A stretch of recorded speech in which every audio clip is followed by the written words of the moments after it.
Good evening everyone. তো আজকে আবারও যাচ্ছি বিয়েবাড়িতে, মানে বিয়েবাড়ি বলতে আমার মামার রিসেপশন ছিল আর কি।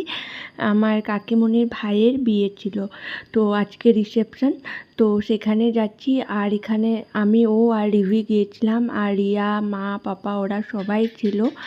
যেহেতু কাকিমণির ভাইয়ের বিয়ে, তো আমার বাপের বাড়ির লোকজন অনেকে ছিল, আমার মাসি, মামা ওরা সবাই এসেছিল। তো যে ব্রাইড, তো এখানে এসে গিফট দিয়ে তারপর ব্রাইডের সাথে এন্ট্রো করিয়ে দিল কাকিমণি। তো বিয়েটা হচ্ছে ডিগবই সন্তান সংঘ ভবনে হয়েছিল।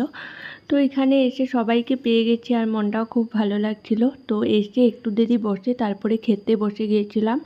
আর রিভি মার সাথে ছিল খাওয়াতে, ডাল, ভাত, বেগুন ভাজা, আমি পটলের তরকারি ছিল, পনিরের তরকারি, মাছ, মাংস, আর ছিল আইসক্রিম। আর রিভির তো শরীরটা ভালো নেই, বাট আইসক্রিম দেখে ওকে, মানে দেখার পর ওকে আর আটকানো যাচ্ছে না, বাট ও খাবেই, সবাইকে বলছে আমাকে আইসক্রিম দাও, আইসক্রিম দাও।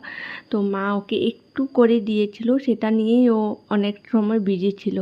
তো রিয়া এখন চলে যাচ্ছে। এদিকে দেখো মাসি, মামি ওরা সবাই বসেছিল, কাকু, কাকিমণি ওরা। আর এই যে মাসির মেয়ে নেহা।